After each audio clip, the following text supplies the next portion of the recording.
Merci Seigneur. À toi la gloire dans le nom de Jésus. Veuillez saluer la personne qui se trouve à votre gauche, votre droite. Dites-lui qu'elle est la bienvenue dans ce moment de culte. Bienvenue ici à Impact Centre Chrétien, campus de Cergy. Ce lieu ordinaire mais qui fait de nous des gens extraordinaires par la vertu du Saint-Esprit. Amen. On reste debout, on ne s'assoit pas. Je n'ai pas dit qu'il faut s'asseoir. Alléluia. Nous sommes heureux de vous accueillir dans cette assemblée. Notre vision, c'est de construire des générations qui influencent positivement leur environnement. Nous le faisons avec les valeurs de Christ. C pour H pour R pour I pour S pour et T pour transparence. Avec ces valeurs-là, on va prendre le monde dans le nom de Jésus. Acclame le Seigneur bien fort. S'il y a des gens qui sont déterminés à prendre le monde, alors acclame le Seigneur. Dans le monde, il y a ta famille qui doit être prise. Il y a des générations qui doivent être sauvées. Acclame-le. Amen. Gloire au Seigneur. Maintenant, nous pouvons nous asseoir. Amen. Merci à vous. Alléluia. Quelle merveilleuse journée. Dis-moi un mot, amen. La journée que Dieu a faite, elle est pour nous un sujet de joie. Et ce matin, Dieu a combattu pour toi pendant ce moment d'adoration. Dis-moi un mot, amen. Il y a des cadeaux qui t'attendent aussi à la maison cette semaine, dans le nom de Jésus. Alléluia. Et avant de commencer à donner le message, je vais juste donner des informations importantes pour cette semaine. Depuis quelque temps, nous sommes mobilisés pour l'Hôtel Royal.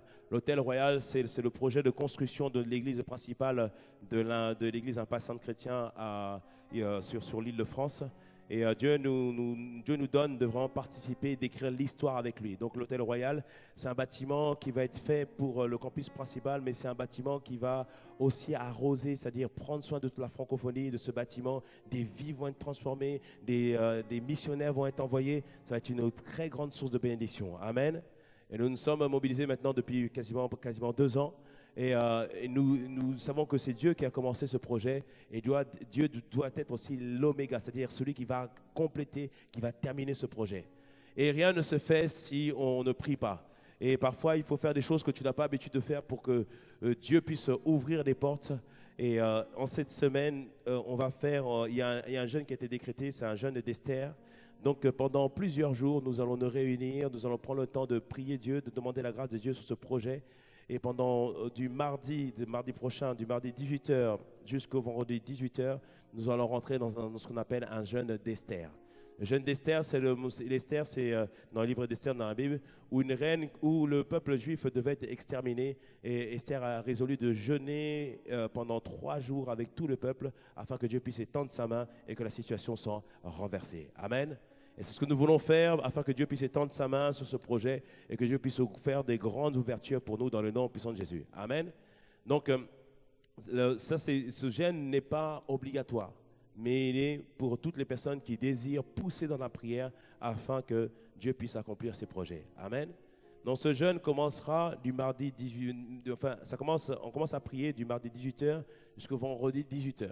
Mais nous ne mangerons et nous ne boirons pas de mardi minuit jusqu'à jeudi minuit. Amen. Donc de mardi minuit jusqu'à jeudi minuit, pour ceux qui le peuvent, qui ont la capacité de le faire, c'est-à-dire toute personne qui est enceinte ou qui prend un traitement médical, ce n'est pas recommandé de faire ce jeûne-là. Amen. Est-ce que me suit? Amen. C'est pour toutes les personnes qui sont en capacité de le faire et qui désirent le faire. Il n'y a aucune obligation. Donc à partir de mardi minuit jusqu'à jeudi minuit, nous ne buvons et nous ne mangeons rien. Amen. Et il est demandé pour toutes les personnes qui désirent participer à ce jeûne d'accorder au moins 2 heures de prière pour recommander ce projet entre les mains de Dieu. Donc pour ces 2 heures de prière, vous avez la possibilité d'aller à Boissy-Saint-Léger. L'église sera ouverte du jeudi 18h jusqu'au vendredi soir. Ou vous avez la possibilité aussi de venir prier ici le mercredi soir et le jeudi soir. Nous nous réunirons ici à partir de 19h30. Amen. Est-ce que monsieur ou pas? Amen. Donc, pour ceux qui font ce jeûne, de mardi minuit jusqu'à jeudi minuit, on ne boit pas et on ne mange pas. Pour ceux qui travaillent et qui n'ont pas la possibilité de pouvoir ne pas manger ni ne pas boire, vous pouvez prendre des fruits ou des légumes. Le conseil que je vous donne, c'est que la journée, jeûnez et que le soir, vous coupez en prenant des fruits et des légumes. Amen. Et pareil donc pour la journée de mercredi, du coup, la journée de jeudi, vous faites la même chose. Et la journée de vendredi, puisque le jeûne se termine à minuit, lorsqu'on jeûne pendant plusieurs jours sans manger, il ne faut pas manger le gros poulet le jeudi soir à minuit. Dis-moi un bon amen. Sinon, tu risques d'avoir des problèmes dans ton corps. Ton corps risque de mal réagir. Je l'ai déjà vu, j'ai fait cette erreur une fois. Donc, le jeudi minuit, on peut couper en prenant des soupes, des choses simples. Amen. Des choses légères. Et la journée de vendredi, on reste dans la prière. Et le vendredi, on vient ici à 19h30 pour prier, continuer à prier pour ce sujet. Amen. Est-ce que c'est clair ou pas? Amen. Donc le jeûne commence, la prière commence de mardi 18h jusqu'au vendredi, jusqu'à la fin de la DG. Mais on commence à jeûner de mardi minuit jusqu'à jeudi minuit. Vous avez la possibilité de faire le jeûne à Boissy-Saint-Léger. Donc l'église à Boissy-Saint-Léger sera ouverte toute la journée, toute la nuit de mardi à vendredi. Ou vous avez la possibilité de venir ici à Cergy les mercredis soirs et les jeudis soirs. Amen. Et le vendredi soir, on se retrouve tous ici pour prier, pour recommander ce projet. Le vendredi soir, on se retrouve ici pour prier, pour recommander le projet entre les mains de Dieu. Amen. Dieu va le faire dans le nom de Jésus. Amen. Dieu va l'accomplir dans le nom de Jésus. Amen. La fois qu'on l'avait faite, c'était quand on était à Ivry. On soupirait pour partir d'Ivry. Et Dieu a permis que nous puissions partir à Boissy-Saint-Léger. Et de la même manière que Dieu nous a fait grâce la première fois, il va encore nous faire grâce dans le nom de Jésus. Amen. Amen. Acclamons le Seigneur. Pour plus d'indications et les sujets de prière que nous allons faire, il y aura un manuel et un livret explicatif dont ce sera sur la page Facebook du campus, donc un passe entretien campus de Cergy. Donc vous pourrez télécharger le livret, le PDF qui explique bien le jeûne et les sujets de prière et comment après couper le jeûne. Vous pourrez aussi l'avoir aussi sur, je pense, sur la page Facebook du campus principal. Amen. Mobilisons-nous dans la prière, Dieu va le faire dans le nom de Jésus. Amen. Ce projet nous concerne tous. Amen. Ce n'est pas que le campus de Paris, mais ça nous concerne tous dans le nom de Jésus. Amen. Deuxième annonce importante, une annonce qui va réjouir beaucoup de personnes. Cette année, nous aurons Impact Conférence. Amen. L'année dernière, on ne s'est pas réunis, mais cette année, nous nous réunissons donc du 3 juillet au 7 juillet, nous nous retrouvons. On vous donnera plus d'indications. Donc, on aura Impact Conférence. Donc, c'est le moment où toute la francophonie se rassemble afin de célébrer Dieu. Amen. Donc, cette année, nous l'aurons. Et troisième annonce concerne, enfin, j'en ai 4 finalement. Troisième annonce concerne tous les stars. Tous les stars, ce sont les serviteurs travaillant activement pour le royaume, ceux qui servent ici à l'église. Donc, nous aurons un camp des stars du mercredi 29 mai au vendredi 31 mai. Nous aurons un camp des stars à Boissy-Saint-Léger, donc à Paris. Donc, on va se réunir avec tous les stars de l'Europe afin de partager ensemble sur la direction que Dieu nous conduit cette année. Amen. Donc, les stars, prenons ces jours de congé afin que nous puissions participer à ces moments tous ensemble. Amen. Et dernière annonce, donc on vous donnera plus de détails d'ici quelques semaines. Nous allons avoir une retraite des couples. Amen. Amen. Parce que cette année, Dieu, oui, mais acclame, toi tu es marié, les autres, acclame, défends ton dossier, alléluia. Il faut défendre ton dossier, alléluia.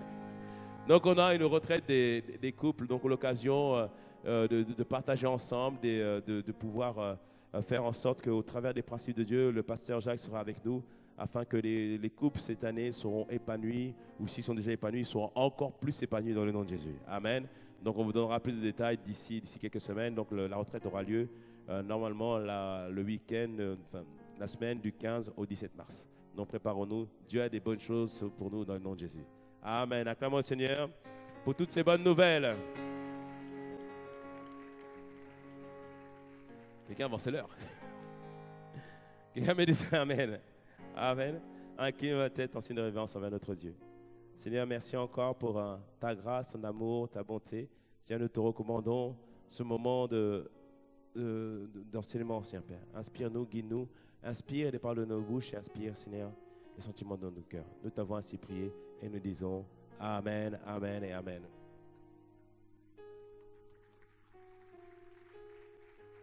Amen. Nous pouvons être reconnaissants encore une fois pour cette année parce que cette année, tout ce que Dieu a fait en ce début d'année nous assure que nous sommes dans une année particulière, nous sommes dans une année différente. Et comme je le disais, on doit être excité par rapport à cette année. Pourquoi? Parce que Dieu nous a dit que nul ne tiendra devant nous. Amen. Dieu nous annonce que c'est le temps, il est venu le temps où nous prenons possession de notre héritage. Nous l'avons chanté, c'est fini le temps où on était déprimé. Dis-moi un bon amen. C'est fini le temps où on était abattu. Dis-moi un bon amen. Cette année, tous ensemble, nous traversons le Jourdain et nous prenons possession de notre héritage. Amen. Mais c'est quoi l'héritage? Qu'est-ce qu'on entend par l'héritage? Jésus nous dit en Jean 10 que le voleur ne vient que pour 3 choses, pour égorger, voler et détruire. Mais lui, il est venu afin que ses brebis aient la vie. Elle est en. Et qui sont les brebis du Seigneur? C'est nous. C'est-à-dire que Dieu veut que nous puissions vivre sa vie en abondance. Et quand il parle de sa vie, il parle que nous en tant que peuple de Dieu, nous devons vivre le ciel sur la terre dès maintenant. Dis-moi bon amen. J'ai dit, on doit vivre le ciel sur la terre dès maintenant. Alléluia. On doit vivre aussi la dimension où on a la victoire sur toute abdiction dans le nom de Jésus. Dis-moi bon amen. On doit vivre des triomphes sur la dépression dans le nom de Jésus. Dis-moi bon amen. On doit voir la distinction même quand tout le monde nous combat. Dis-moi un bon amen. On doit voir la faveur de Dieu même au milieu de l'adversité. Dis-moi un bon amen. On doit voir l'élévation même au milieu de nos ennemis. On doit expérimenter la protection surnaturelle, la guérison divine et la santé divine. Et tu vas expérimenter cette année l'autorité divine dans le nom de Jésus. Dis-moi un bon amen. Amen et multiplié puisqu'il y a plusieurs sujets. Reçois-le dans le nom de Jésus. Amen. Dieu veut que nous puissions vivre cette vie. Et ça, ce sont les merveilles que nous sommes en droit d'attendre de notre relation avec Jésus-Christ.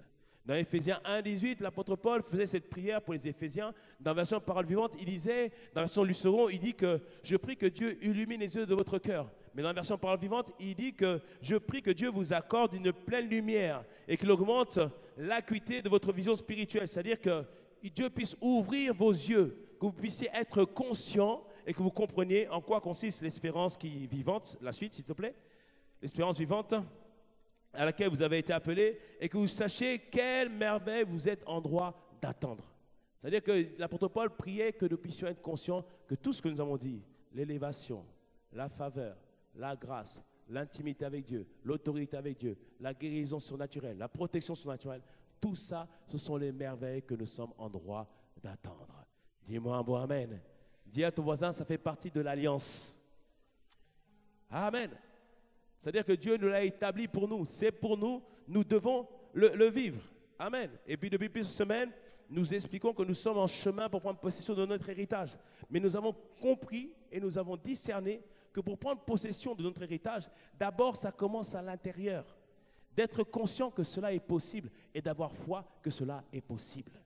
Donc nous continuons sur notre message, remporter le combat intérieur pour posséder notre héritage. Bien-aimé, il y a un combat intérieur.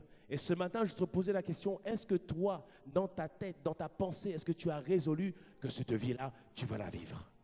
En d'autres termes, je te pose la question, est-ce que tu as foi que tout ce que nous avons déclaré, est-ce que tu as foi que tu vas le vivre? Dès maintenant. Alléluia. Et tu dois avoir foi en cela. Parce que Dieu avait déjà prophétisé à son peuple qu'ils allaient prendre possession de l'héritage quand ils étaient conduits par Moïse lorsqu'ils sont sortis de l'Égypte. Il leur a dit, vous allez posséder cet héritage, vous allez vivre cette vie. L'Égypte est le symbole du monde. C'est-à-dire que Dieu, lorsqu'il sort quelqu'un de l'Égypte, ce n'est pas pour galérer dans les déserts, ce n'est pas pour mourir dans les déserts, ce n'est pas pour rester dans les déserts, ce n'est pas pour peiner dans les déserts, ce n'est pas pour dire la vie chrétienne c'est trop dur, ce n'est pas pour dire je ne comprends rien à la vie chrétienne, non, ce n'est pas pour ça, dis-moi un bon amen, non. Dieu te sort d'Égypte, il te fait passer un temps dans le désert c'est pour expérimenter la dimension de Dieu, voir qu'il est le Dieu qui pourvoit à tes besoins, voir qu'il est le Dieu qui te garde dans le désert, mais le but ce n'est pas de rester dans le désert, le but c'est de rentrer en Canaan, dis-moi un bon amen à cela, alléluia. Dieu, son désir, ça a toujours été d'amener son peuple dans la dimension où son peuple expérimente la vie qu'il avait pour nous. Amen. Mais le peuple conduit par Moïse n'a pas pu rentrer dans son appel, dans la vie que Dieu avait pour eux, parce que la Bible nous dit, parce qu'ils n'avaient pas foi. Ils ont reçu les mêmes promesses que nous.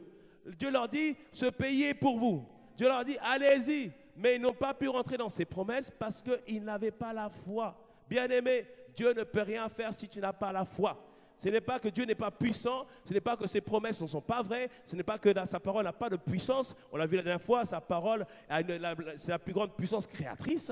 Mais si il ne trouve pas un cœur qui a foi, Dieu ne peut rien faire. Est-ce que tu me suis? Amen. Et il faut parfois prendre le temps de s'examiner et de regarder, mais où est-ce que j'en suis avec ma foi? Est-ce qu'aujourd'hui ma foi est forte? Est-ce qu'aujourd'hui ma foi est grande? Est-ce que ma foi est ferme? Ou est-ce que j'ai une petite foi? Et Dieu nous avertit qu'on ne doit pas avoir une petite foi. Parce que la petite foi ne peut pas se saisir des promesses de Dieu. La petite foi ne peut pas arriver à vivre la vie de Dieu. Et il y a plusieurs passages où Jésus reprend ses disciples, reprend les gens autour de lui à cause de leur petite foi. Mais pasteur, c'est quoi la petite foi? Merci d'avoir posé la question. Je fais la question pour toi et le discours. Amen. Dis-moi amen. Alléluia. Donc c'est quoi une petite foi? Une petite foi, tu regardes comment tu réagis face aux situations. Est-ce qu'aujourd'hui, dès qu'il n'y a plus grand-chose dans le frigo, est-ce que tu commences à t'inquiéter? Est-ce que tu regardes ton armoire et que tu vois qu'il n'y a pas grand-chose? Est-ce que tu commences à t'inquiéter? La petite foi s'inquiète même pour les choses de base. Jésus avait dit à ses disciples, venez et suivez-moi, je ferai de vous des pêcheurs d'hommes. Pas besoin de prendre quoi que ce soit avec vous, je prendrai soin de vous. Et à ce moment-là, ils se sont regardés entre eux. Il dit de le suivre, d'obéir à ses commandements, de quitter ce travail, de quitter cette relation. Mais je vais faire comment pour vivre? Mais c'est lui qui me nourrissait. Mon patron, c'est un tricheur, il me disait de tricher. Si je ne triche plus, je perds tout. Mais je vais faire comment pour manger et pour me vêtir? Comment je vais m'en sortir? Comment je vais avancer dans la vie? Mais attends, la vie chrétienne, il y a des sacrifices à faire. Oui, bien aimé, il y a des sacrifices à faire. Des fois, il faut renoncer à tout. Mais si je renonce à tout, je perds tout. Comment je fais si je n'ai plus rien? Comment je fais pour me vêtir? Comment je fais pour avancer? Il dit, venez, suivez-moi. Ses disciples s'inquiétaient aussi. Et Jésus leur dit, en Matthieu 6, verset 25, il leur dit, c'est pourquoi je vous dis, ne vous inquiétez pas. Il te dit ce matin, ne t'inquiète pas. Alléluia. Il te dit, ne t'inquiète pas. Pourquoi? Parce que ne vous inquiétez pas pour votre vie, de ce que vous mangerez, ni pour votre corps. La suite, s'il te plaît. Il dit, de quoi vous serez vêtus? Il dit, la vie n'est-elle pas plus que la nourriture et le corps plus que le vêtement? Dis-moi un bon amen. C'est-à-dire que ta vie ne se résume pas aux choses basiques. Ta vie ne doit pas être conditionnée sur le fait de savoir ce que tu vas manger, ce que tu vas te vêtir. Non, Dieu a beaucoup plus pour toi que ça. Dis-moi un bon amen. Regarde la suite, qu'est-ce qu'il dit? Il dit, regardez les oiseaux du ciel. Ils ne sèment ni ne moissonnent. Ils n'amassent rien dans les greniers. Mais qu'est-ce que Dieu leur fait? La suite. Il dit, et votre Père Céleste les nourrit. Il dit que les oiseaux, ils ne se cassent pas la tête pour savoir quoi ils vont manger. Le matin, ils se lèvent, ils font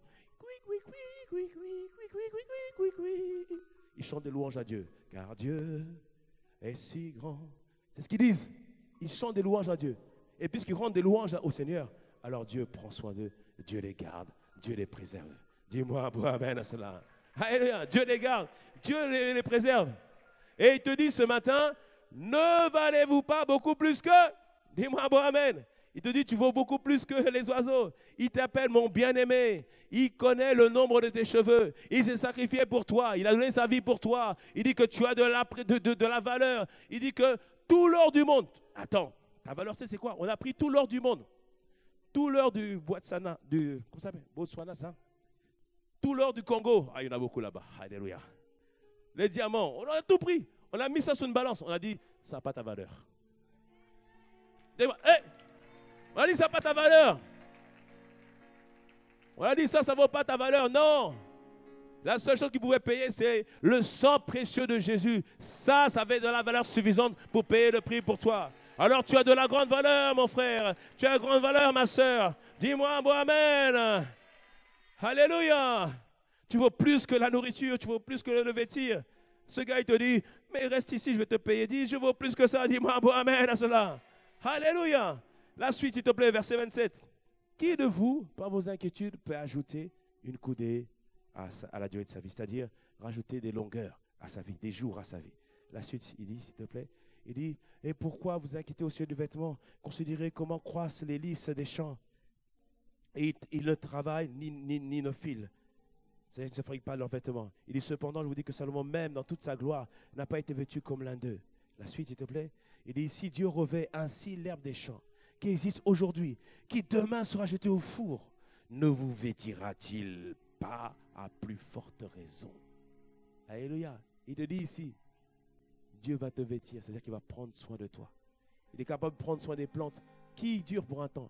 Et combien il prend soin de toi qui dure pour l'éternité. Parce que ton esprit dure pour l'éternité. Amen. Et il disait à ses disciples, gens de peu de foi. La version ce m'a dit, mais pourquoi vous avez une petite foi? La petite foi s'inquiète des choses basiques, de quoi manger, de quoi se vêtir. Ça, c'est la petite foi. Mais la petite foi, aussi dans d'autres cas. La petite foi, c'est les cas où les situations deviennent compliquées. Amen. Jésus disait à ses disciples, à un moment donné, en Matthieu 8, à partir du verset 23, verset sommaire, il leur dit, venez, on va traverser de l'autre côté. Et lorsqu'ils embarquent tous, la Bible nous dit qu'à un moment donné, une tempête se déclenche. Une tempête arrive. Et à ce moment-là, la Bible nous dit que Jésus dormait tranquillement dans la barque. Et les disciples, voyant la tempête arriver, et ils se disent, ils commencent maintenant à paniquer. Ils disent, mais qu'est-ce qu'on va faire? Qu'est-ce qu'on va arriver? Est-ce qu'on va périr? Est-ce qu'on va s'en sortir? La tempête se lève, ils n'en peuvent plus. Et là, à ce moment-là, ils réveillent le maître. Ils disent, hey, maître, réveille-toi. Et la Bible nous dit ceci, que Jésus leur dit ceci au verset 25 de Matthieu 8. Leur dit, les disciples s'approchèrent de lui et le réveillèrent en criant, Seigneur, sauve-nous, nous sommes perdus. Et verset 26, la Bible dit, Jésus leur dit, pourquoi avez-vous si peur? Parce qu'ils étaient paniqués. Il dit, leur dit-il, votre foi est bien petite. Il dit, la Bible nous dit alors en ce moment-là, en fait, il leur disait, votre foi est petite. Pourquoi il leur disait, votre foi est petite? Il leur dit, mais je vous ai dit qu'on va aller de l'autre côté. C'est ça que je vous ai dit. La parole que je vous dis, c'est qu'on va aller de l'autre côté. La foi, ça se base sur une parole de Dieu. La foi prend son fondement sur la parole de Dieu. La foi en grec, c'est hypostasis. C'est-à-dire, ça prend comme fondement, c'est un fondement. Et le fondement, c'est la parole de Dieu. Ma foi se base sur une parole de Dieu. Il dit, les amis, j'ai dit que nous allons aller de l'autre côté. Que la tempête se lève. Qu'il y a des flots qui semblent rentrer dans la barque, que ça semble tanguer, on va aller de l'autre côté. C'est la parole que j'ai dite. Dis-moi un bon amen. C'est la parole qu'il leur a dite. On va aller de l'autre côté. Alléluia. Il dit, votre foi est bien petite.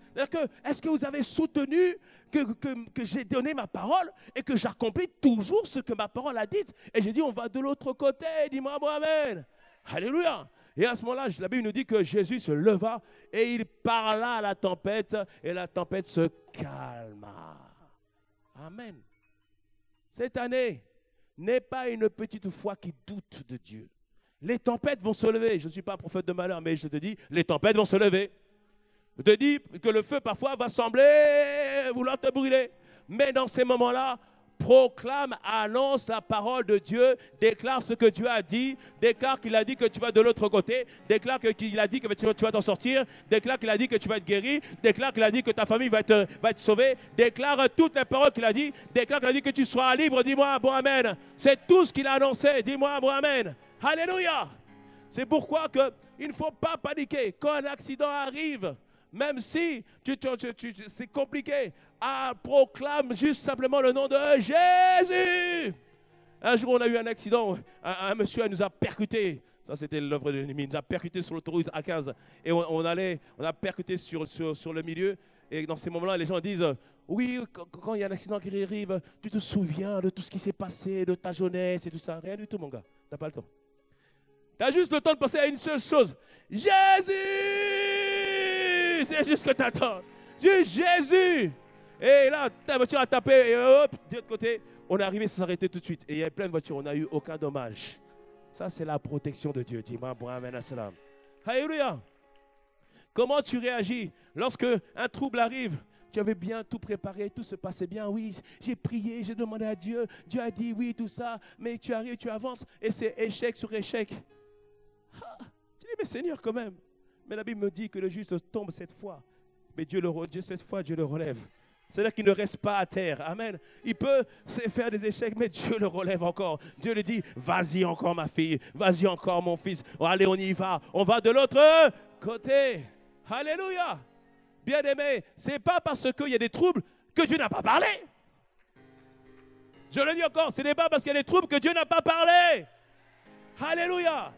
Le fait qu'il y ait des troubles ne signifie pas que Dieu n'a pas donné sa parole. Mais ça signifie que, mon bien-aimé, il y aura des tribulations, il y aura des difficultés, il y a des choses inattendues. Mais toi, cramponne-toi la parole, annonce la parole, proclame la parole, déclare la parole et accroche-toi à la parole. Alléluia. Mais la foi petite, elle panique. Mais la foi qui se repose sur Dieu, elle dit, Seigneur, je sais que tu as donné ta parole. Et tu n'es pas un homme pour mentir, ni le fils de l'homme pour se repentir. Parce que les hommes peuvent mentir, ils peuvent se repentir, changer de leur décision. Mais quand Dieu a pris une décision, il la va jusqu'au bout. Dis-moi, ah bon, amen. Il va jusqu'au bout. Alléluia. Il va jusqu'au bout. Ça, la foi petite doute. Oui, bien aimé, des fois, Dieu a donné sa parole, mais c'est compliqué. À un moment donné, il est dans un autre épisode, il a dit à ses disciples, allez-y, je vous rejoins. Les disciples ont pris la barque et maintenant Jésus marche sur l'eau. Et quand il voit Jésus, il se dit, hey, c'est un fantôme. Après, il dit, non, c'est moi. Jésus dit, non, c'est moi. Et après, Pierre dit, ok, si c'est toi, dis seulement une parole. Il dit, viens. Et Pierre, à ce moment-là, il va, il marche. Il n'a pas marché sur l'eau. Non. Il a marché sur la parole de Dieu. Il a marché sur la parole de Dieu. Dis-moi, amen. C'est pourquoi ne va pas tenter de marcher sur l'oise aujourd'hui. Non. Il faut que Dieu te donne sa parole. Dis-moi, bon, amen. Alléluia. Il a donné sa parole et Pierre a marché sur la parole. Il a marché sur la parole. Mais alors qu'il marchait sur la parole, il a commencé à regarder autour de lui au lieu de regarder la parole. Dis, bien aimé, il faut regarder la parole. Au lieu de regarder la parole, regarder à Jésus, il a commencé à regarder autour de lui. Il s'est aperçu que le vent commençait à se lever. Il s'est aperçu qu'il y avait la mer. Il s'est rappelé par son expérience que quand il y a une mer comme ça, c'est que la mer va encore plus se déchaîner. Et la Bible nous dit qu'à ce moment-là, il a commencé à avoir peur et il a commencé à s'enfoncer carrément dans l'eau. Parce que quand tu ne gardes pas en vue la parole que Dieu t'a donnée, tu commences à perdre la foi et tu commences à faire naufrage dans la foi. Il faut garder en vue la parole. Qu'est-ce qu'il a dit? Qu'est-ce qu'il a annoncé? Alléluia. Et en Matthieu 14, verset 30, la Bible nous dit ici au sujet du Père, mais en voyant que le vent était fort, il eut peur. Et comme il commençait à s'enfoncer, il s'écria, Seigneur, sauve-moi. Et verset 31, la Bible nous dit que aussitôt Jésus étendit sa main. Oh, ce que j'aime Jésus. C'est pas parce qu'à un moment donné que tu es faible dans ta foi que Jésus te laisse tomber. C'est parce qu'à un moment donné, tu es faible dans ta foi que Jésus te laisse tomber. Non, loin de là. Quand tu cries à lui, quand les justes crient en lui, Dieu les entend et les délivre de toute leur détresse, nous dit Psaume 34. Alléluia. Il délivre de toute leur détresse. Je ne sais plus. Non, bon, bref. Tu regardes dans Psaume. C'est dans Psaume. Il délivre de toute leur détresse. Amen. Et on voit que Jésus tend sa main vers Pierre et le remonte. Amen. Bien-aimé, cette parole ce matin est pour te remonter ce matin. Peut-être que tu faisais naufrage ce matin. Dieu est là pour te remonter et te remettre sur le chemin de ta destinée dans le nom puissant de Jésus. Dis-moi un bon amen. Dieu veut te remettre sur le chemin de ta destinée dans le nom de Jésus. Il sait qu'il a dit sa parole. Amen. Et quand au verset 31, il dit aussitôt Jésus étendit la main, le saisit, lui dit, homme de peu de foi, pourquoi as-tu douté? Et Jésus, on voit que quand ses disciples avaient une petite foi, il les réprimandait. Il leur disait, mais pourquoi vous doutez de moi? Et Jésus est le même hier, aujourd'hui, éternellement. Et ce matin, il te dit, mais pourquoi tu doutes? Pourquoi vous doutez? Pourquoi vous avez peur? Pourquoi vous ne croyez pas dans mes paroles? Bien-aimé, personne ne fait des exploits durables avec une petite foi. Pour faire des exploits durables avec Dieu, il faut avoir une grande foi. Il faut avoir une foi qui est forte. Il faut avoir une foi qui est ferme. Alléluia. Et l'image qu'on nous a donnée, c'est que les colis sont encore en cours de distribution. Amen. Mais les gros colis nécessitent une grande foi. Et moi, ce que je demande à Dieu, ce n'est pas des petits colis. Ça demande une grande foi. Et j'ai une grande foi ce matin dans le nom de Jésus. Et je sais que toi aussi, tu dois avoir une grande foi ce matin dans le nom de Jésus. Dis-moi, moi, amen. Alléluia. Et nous devons tous comprendre et saisir que la foi de quelqu'un n'est jamais due au hasard. Parce qu'on admire les héros de la foi. Oh, j'aimerais avoir la foi de ce frère-là. Jamais il est par terre. Jamais il est triste. Il est toujours confiant, toujours déterminé. Bien-aimé, la foi n'est jamais due au hasard. La foi d'une personne n'est jamais le résultat d'un accident. Comment la foi d'une personne se bâtit? On l'a dit en Josué 1,8. Il dit que ce livre de la loi ne s'éloigne point de ta bouche. Médite-le jour et nuit. La foi n'est jamais le résultat d'un accident. La foi, c'est une personne qui le matin proclame la parole de Dieu. Le midi, il proclame la parole de Dieu. Le soir, il proclame la parole de Dieu. Mais pour proclamer la parole de Dieu, il faut que la parole de Dieu puisse être dans notre cœur. Puisqu'il est dit que c'est de l'abondance du cœur que la bouche parle. Amen. Il faut que mon cœur soit rempli des paroles du Seigneur. Mais pour que mon cœur soit rempli des paroles du Seigneur, il faut que je décide de méditer la parole de Dieu afin que ces paroles soient inscrites dans mon cœur. Est-ce que tu me suis ou pas? Alléluia. Acclame le Seigneur. Il faut méditer la parole de Dieu. Alléluia. Et cette année, il faut que nous tous nous soyons déterminés à être des personnes de foi. Une personne de foi ne veut pas dire une personne qui a foi en Dieu dans un domaine, non. Une personne de foi, c'est une personne qui a foi en Dieu dans tous les domaines. Dis-moi amen. Mais foi en Dieu dans tous les domaines, que Dieu le fasse pour lui, au travers de lui ou en lui. On a foi, on sait que Dieu est capable de guérir. Mais il faut que tu aies foi que Dieu est capable de guérir ta vie et de t'utiliser pour guérir les autres aussi. Dis-moi bon amen. Alléluia. On a foi que Dieu est capable de sauver les vies. On a foi en ça. Mais est-ce que c'est aujourd'hui, est-ce que tu as foi que Dieu est capable de sauver ta famille en cette année? Est-ce que tu as foi en cela? Amen. Il faut que tu aies foi en cela. On sait que Dieu pourvoit, c'est vrai. Mais est-ce que tu as foi que Dieu est capable de te rendre prospère afin que tu aies suffisamment pour tes besoins et que tu aies suffisamment pour toute bonne œuvre? Amen. Est-ce que tu as foi que des orphelinats vont se faire par toi? Est-ce que tu as foi que des enfants qui n'ont pas de parents pour prendre soin d'eux, toi tu vas pouvoir payer leurs études? Est-ce que tu as foi en cela? Amen. Il faut que tu aies foi en cela. Dis-moi un bon amen. Alléluia. Une personne de foi doit avoir cette détermination. Et il faut reconnaître, bien aimé, il y a certains domaines, parfois, notre foi n'est pas encore assise. Notre foi n'est pas encore forte. Notre foi n'est pas encore ferme. Et cela est dû à quoi? Cela arrive à cause de toi. À cause de quoi? La Bible nous dit ceci en Romains 10, 17. Il nous dit, ainsi la foi vient de ce qu'on entend, et ce qu'on entend vient de la parole du Christ. Romains 10, 17, la régie, s'il vous plaît. Romains 10, 17 nous dit, ainsi la foi vient de ce qu'on entend, et ce qu'on entend vient de la parole de Christ. Littéralement, en grec, la foi vient de la révélation que nous avons de la parole de Christ.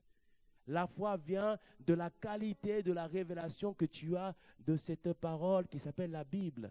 La foi vient de ce que tu as compris, de ce que tu as saisi des paroles de la Bible. Une révélation, c'est lorsque la parole ne reste plus juste une parole écrite. Mais maintenant, ça devient une parole qui devient esprit en toi, c'est-à-dire qui produit un effet en toi. C'est ça, la révélation de Dieu. Alléluia.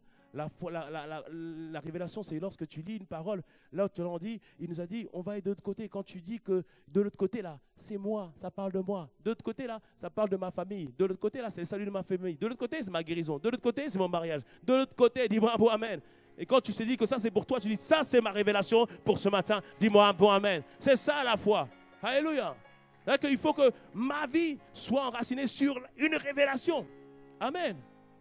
Et Jésus, un jour, est venu voir ses disciples. Qu'est-ce qu'on dit que je suis? Les gens ont dit, oh, les gens disent que tu es un grand rabbi, un grand maître. D'autres disent que tu es Élie. D'autres disent que tu es un grand prophète. Il dit, mais vous, qu'est-ce que vous dites que je suis? Et tous, certains disent, oui, c'est vrai, tu es un rabbi, tu es un prophète. Et Pierre, en Matthieu 16, verset 16, lui dit, hé, moi, je sais que tu es le Christ, le Fils du Dieu vivant. Waouh!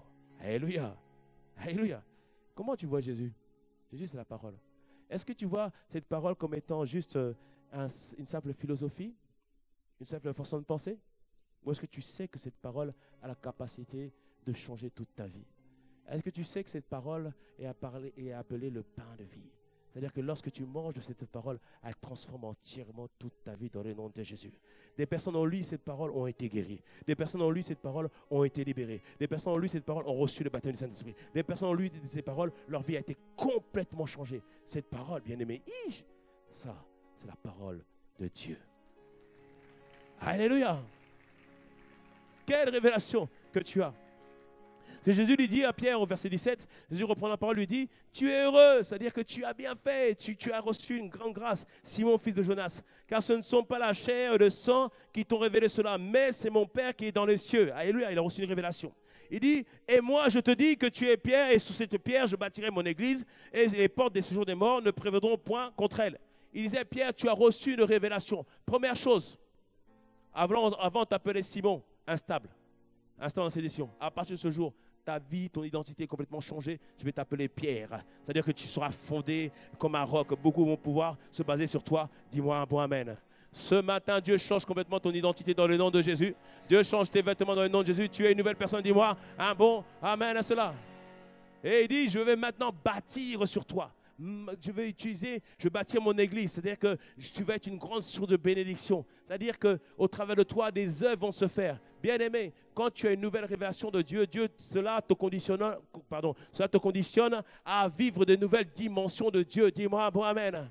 Ne le vois pas simplement comme étant le sauveur. Aller au paradis, oui, on va aller au paradis, mais vois-le comme étant le Seigneur de ta vie, le berger de ta vie, celui qui va conduire ta vie, celui qui va montrer le chemin pour ta vie. Dis-moi un bon amen. Vois-le comme le lion de la tribu de Judas, celui qui combat pour toi dans le nom de Jésus, et celui qui partage ses butins avec ses bien-aimés, nous dit la parole. Dis-moi un bon amen. C'est-à-dire, il partage avec lui, avec toi, son butin, c'est-à-dire ses victoires. Il a vaincu la mort. Bien-aimé, tu vas vivre une dimension où la vie de Dieu va se manifester dans tous les domaines. Dis-moi, bon amen.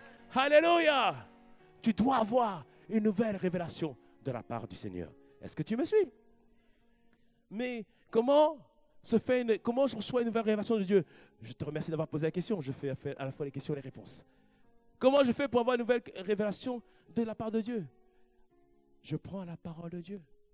Je prends 3, 4 versets qui parlent du sujet, qui parlent de la situation par laquelle je passe, qui parlent peut-être de la situation par rapport au salut de ma famille, qui parlent peut-être de la situation où j'ai besoin d'une guérison. Je prends 3, 4 sujets qui parlent du sujet qui me concerne. Est-ce que tu me suis? Amen. Une fois j'ai pris ces 4 versets, maintenant je dois examiner ces versets de manière attentive. Proverbe 4, verset 20. Nous dit ceci, Proverbe 4, verset 20 nous dit ceci. Il dit, mon fils, ma fille, Proverbe 4, la régie s'il vous plaît. Proverbe 4, verset 20. Il nous dit ceci. Mon fils, ma fille, sois attentif à mes paroles. C'est-à-dire, écoute attentivement. Bien-aimé, écoute attentivement ce que Dieu te dit. Parce que tout commence par la parole. Alléluia. Il dit ici, écoute avec attention parce que c'est Dieu qui est en train de te parler. Dès que tu ouvres la Bible, Dieu est en train de te parler. Il dit, prête l'oreille à mes discours. Ça veut dire, ne sois pas distrait. Ne sois pas distrait. Écoute de manière attentive. N'écoute pas de manière sélective. Écoute toutes les paroles de l'Éternel. Toute la Bible est importante. Dis-moi un bon amen à cela. Alléluia. Il dit, prête l'oreille. Tends l'oreille, c'est-à-dire écoute attentivement. Vous savez, quand on tend l'oreille, on doit s'abaisser parfois pour bien entendre ce que l'autre dit. C'est-à-dire, abaisse ton système de pensée. Mets de côté ton système de pensée. Mets de côté ton éducation. Abaisse-toi, humilie-toi. Dis, Seigneur, je ne sais pas ce qui est bon pour moi. Je ne sais pas quel chemin suivre. Seigneur, je m'abaisse pour entendre tes voix et suivre tes voix. Dis-moi un bon amen à cela. Alléluia. Alléluia. Il dit la suite du verset de Proverbe 4. Il dit qu'elle ne s'éloigne pas de tes yeux. Garde-les dans le fond de ton cœur. Il dit qu'elle ne s'éloigne point de tes yeux. C'est-à-dire que tous les jours, lis la parole. Tous les jours, pense à la parole. Tous les jours, cherche ce que Dieu dit dans sa parole.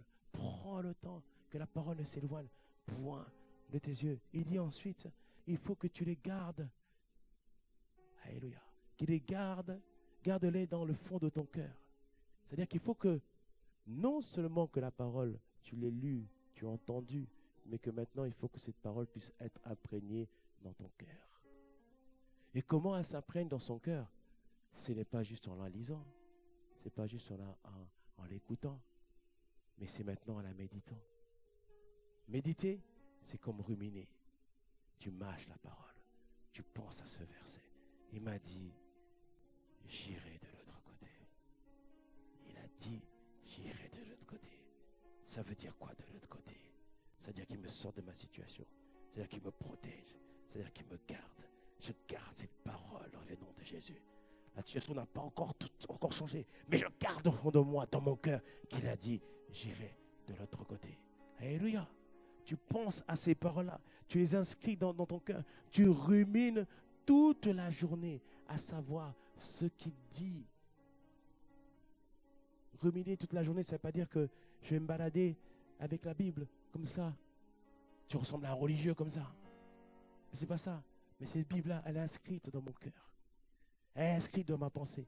Le matin, il m'a dit une parole, je l'ai inscrite dans mon cœur, j'y pense. Je ne l'ai pas mis dans mon téléphone. Parfois, je vais pouvoir ouvrir la Bible pour pouvoir la regarder, mais je la garde dans mon cœur. David disait ceci en Psaume 119, verset 97. Psaume 119, verset 97 disait « Combien j'aime ta loi, elle est tout le jour l'objet de ma méditation. » C'est-à-dire que quand il se levait, il ne pensait pas aux problèmes qu'il avait. Il ne pensait pas aux tribulations qu'il avait. Il ne pensait pas aux montagnes qu'il avait. Et il avait beaucoup d'ennemis, David. Beaucoup de personnes étaient contre lui. Mais il ne pensait pas à ça. Il pensait à la loi de Dieu, aux préceptes de Dieu, aux commandements de Dieu, aux principes de Dieu, à la nature de Dieu, à l'identité de Dieu, ce que Dieu voulait pour lui, au projet de Dieu. Il ne pensait qu'à ça. Il voulait savoir, mais comment je vais pouvoir faire plaisir à Dieu.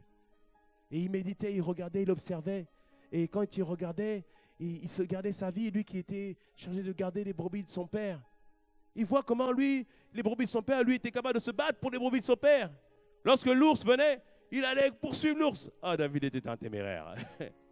Lorsque le lion venait, il allait même arracher l'agneau de la gueule du lion. David était un téméraire. Mais il a dit, mais attends une seconde. Moi, je suis capable de faire tout cela pour des animaux qui ne m'appartiennent même pas. À combien plus forte raison le Père Céleste est capable de faire cela pour tous ceux qui l'appartiennent. Alléluia. Il disait, à combien plus forte raison le Père est capable de faire cela pour tous ceux qui l'appartiennent. Il a réfléchi, il a médité. Et c'est là qu'il a écrit le psaume 23. Alléluia. Psaume 23, à partir du verset 1, il dit, l'Éternel est mon berger. Je ne manquerai de rien. Il me fait reposer dans les verts pâturages. Il me dirige près des eaux paisibles. Et après il dit, il restaure mon âme. Attends. Il dit, il restaure mon âme. Mais pourquoi il disait ça? David était quelqu'un qui n'était pas aimé par son père. La mère de David n'a jamais entendu parler d'elle. Ses frères n'en parlent même pas. On lui avait dit, David, tu seras roi. Et à un moment donné, il vient servir le roi. Et le roi maintenant, il en veut à David. Partout, il était acculé de partout. Donc, il y avait des raisons que son âme soit remplie d'amertume. Il y avait des raisons que son âme soit accablée. Mais il dit qu'il restaure mon âme. Parce que David méditait la parole de Dieu. Il réalisait que même dans l'Ancien Testament, puisqu'ils avaient la Torah, les Juifs, même dans l'Ancien Testament, Dieu appelait son peuple, mes bien-aimés, ma fiancée. Il méditait sur ça. Et quand il pensait à ça, que Dieu l'aimait, alors Dieu restaurait son âme de l'amertume de son père. Dieu resterait son âme sur tout ce qu'on pouvait lui faire. Bien-aimé, tu veux sortir du manque de pardon, de l'amertume? Ça ne sert à rien de regarder l'autre. Sa tête va t'énerver, c'est sûr. Regarde ce que Dieu dit sur la parole de Dieu. Regarde comment Jésus a été capable de pardonner à ses oppresseurs. Regarde ce que Dieu dit là-dessus. Dis-moi un bon amen à cela. Oui, tu peux acclamer. Papa, c'est bien, il faut acclamer. Il faut encourager les jeunes. Voilà, ça c'est la génération des Caleb. Ils ont reçu la force de tes 20 ans dans le nom de Jésus. Alléluia. C'est la parole de Dieu qui restaure. Bien-aimé, les hommes sont faillibles, mais la parole de Dieu, elle est infaillible. Il regardait dans la parole ce que Dieu disait, comment il aimait son peuple. Il dit, mais si ce Dieu-là était capable d'aimer les gens, il peut aussi m'aimer. C'est ça qui restaurait entièrement son âme. Alléluia.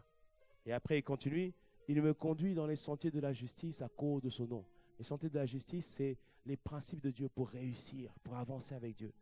David, il y a des principes que nous enseignons aujourd'hui que David n'avait pas reçus dans ses mandats dessus. Mais comme il avait une intimité, une proximité avec Dieu, Dieu lui disait ce qu'il fallait faire. À un moment donné, Saül veut le tuer. Il a la possibilité de tuer David. Mais David ne tue pas Saül parce qu'au fond de lui, il y a comme une pensée qui dit « Oh là là, je ne peux pas tuer celui qui a été établi par Dieu. » Ça s'appelle honorer l'autorité. Alléluia, parce que toute autorité a été établie par Dieu, nous dit Romains. Amen. Ça, c'est dans le Nouveau Testament. Mais lui, il n'avait pas ça. Mais son intimité, sa proximité avec Dieu l'enseignait des choses. Alléluia. Bien aimé, des fois, il y a des choses qu'on n'a pas besoin de te dire. Il y a des tenues qu'on n'a pas besoin de te dire de ne pas mettre. C'est l'intimité avec Dieu que tu as qui va te dire, là, cette tenue-là, c'est pas bon. Il y a des choses que tu feras, que tu ne feras pas. Pas parce qu'on te l'a dit, mais parce que l'intimité avec Dieu ne te dira pas de le faire. C'est ça, être conduit par les chemins de la justice. Est-ce que tu me suis? Et après, il fait encore une déclaration forte au verset 4. Quand je marche dans la vallée, dans l'ombre de la mort. Oh, il dit quoi? Je ne crains car. Après, il dit quoi? Ta houlette et ton me rassure. Parce qu'il savait que le berger dirigeait ses brebis et que la houlette, c'est le crochet et qui rattrapait les brebis. Il savait ça. Et après, il dit quoi? Verset 5, tu dresses une table en face de mes adversaires. Il savait que maintenant, c'est le temps là, on va revoir les contrats un peu. Dis-moi, bon, amen. On va un peu revoir les contrats. Peu importe ce qui a été établi sur ma famille, on va revoir les contrats dans le nom de Jésus. Tout pacte satanique est annulé dans le nom puissant de Jésus. Il y a un nouveau contrat qui est établi. Il y a une nouvelle alliance qui est établie. Dis-moi, bon, amen. J'ai dit, il y a une nouvelle alliance qui est établie aujourd'hui. Alléluia. Alléluia. Après, il dit, tu induis ma tête et ma coupe déborde. Et ma coupe déborde. Ça, c'est la dimension où il est rempli de Dieu. Ça, c'est la dimension où il est capable d'aller affronter ses ennemis. Dis-moi, bon, amen. Que ta coupe déborde ce matin dans le nom de Jésus. Et il termine en disant, oui. Ça, c'est en français. En anglais, surely. Ça veut dire, vas-y, dis le plus fort. Assurément, certainement, aucun doute que le bonheur et la grâce m'accompagneront. Attends, littéralement, c'est pas m'accompagneront. Littéralement, c'est le bonheur et la grâce vont me poursuivre et vont m'atteindre. Vont me poursuivre et vont m'atteindre. Amen. David a même médité ça. Et c'est pour ça qu'il avait réalisé que pour réussir dans la vie, bien-aimé, il n'y a pas besoin de faire de tricherie. Obéis au commandement de Dieu, aux principes de Dieu, au sentier de Dieu. Et le bonheur et la grâce vont te poursuivre et vont forcément t'atteindre dans le nom de Jésus. Dis-moi un mot, amen. Que le bonheur et la grâce t'atteignent dans le nom de Jésus. Alléluia. Tu vois, la méditation, c'est comme ça. C'est comme ça qu'on bâtit une foi. Une fois se bâti, je prends 3-4 versets. Je médite, je rumine sur ces versets. Ensuite, c'est là que maintenant la prière intervient. La prière, maintenant, je vais faire la prière de l'apôtre Paul en Éphésiens 1,18, où il disait que Dieu illumine les yeux de votre cœur. Et là, tu dis à Dieu d'illuminer les yeux de ton cœur.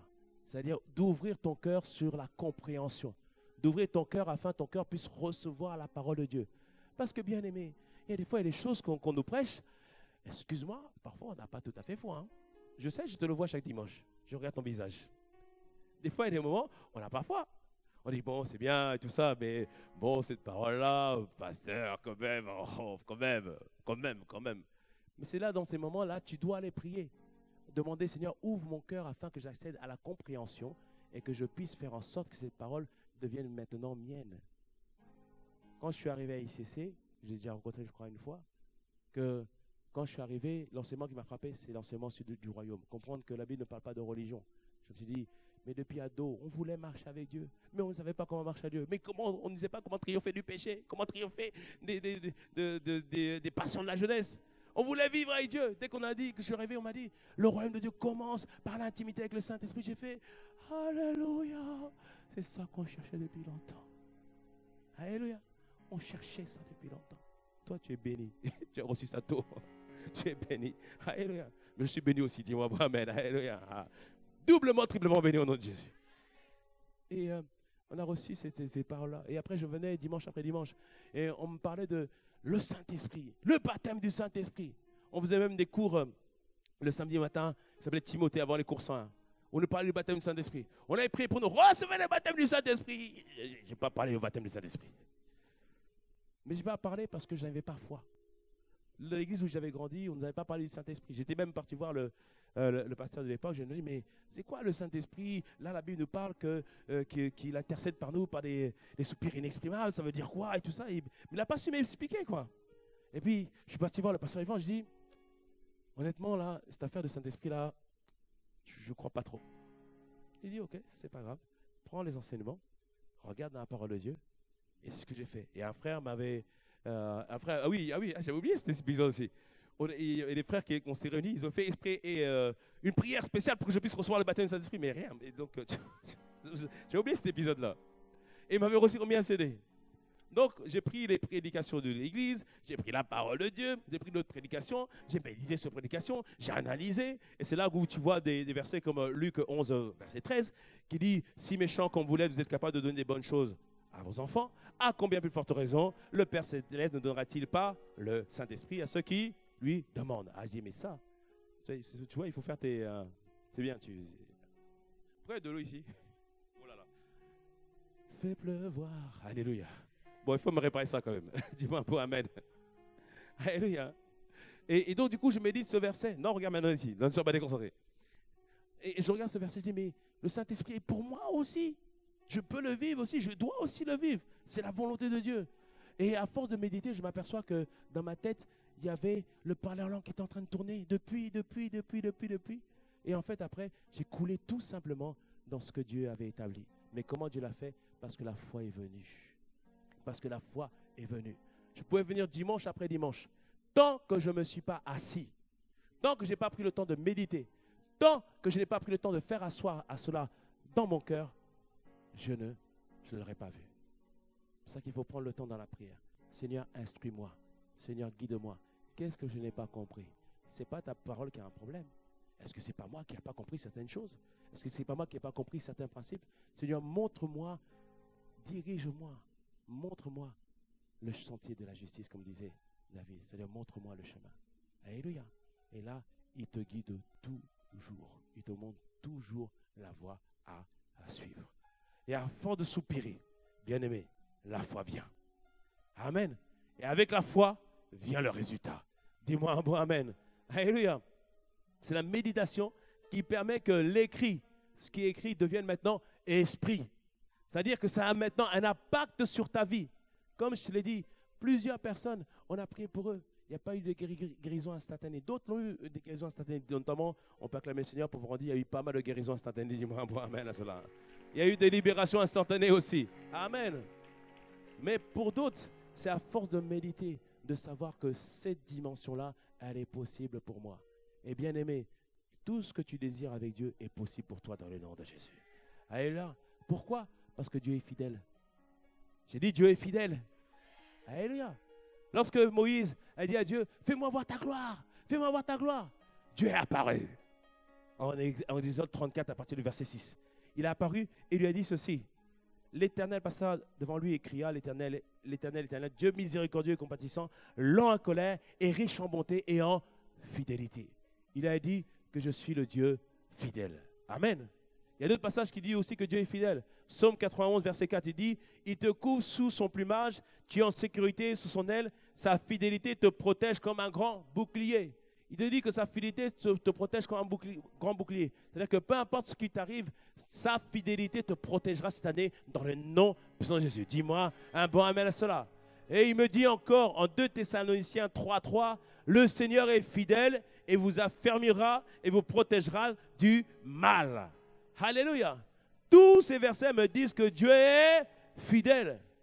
Et puisque Dieu est fidèle, tout ce qu'il a dit dans ta vie, il accomplit dans le nom puissant de Jésus. Tout ce qu'il a déclaré cette année, il le réalise dans le nom puissant de Jésus. Cette année, il a déclaré que nous serons des personnes de foi. On va méditer encore et encore. Je peux t'assurer que la foi va venir dans le nom puissant de Jésus. Il n'y a pas besoin de beaucoup d'efforts. Médite encore. Relis encore. Parfois, la foi va sembler comme s'éteindre. Retourne encore à la parole. C'est comme Jésus qui va te tendre à nouveau la main. Et là, la foi va revenir. Et tu vas encore avancer. Alléluia. Bien-aimé, sans faire exprès, à force de rester dans la parole, à force de baigner dans l'intimité avec Dieu, le résultat va venir. Alléluia. Et ta foi ne sera pas vaine. Ta foi va produire des œuvres dans le nom puissant de Jésus. Dis-moi un bon amen à cela. Acclame le Dieu qui est fidèle. Acclame le Dieu qui est fidèle. Acclame le Dieu qui est fidèle.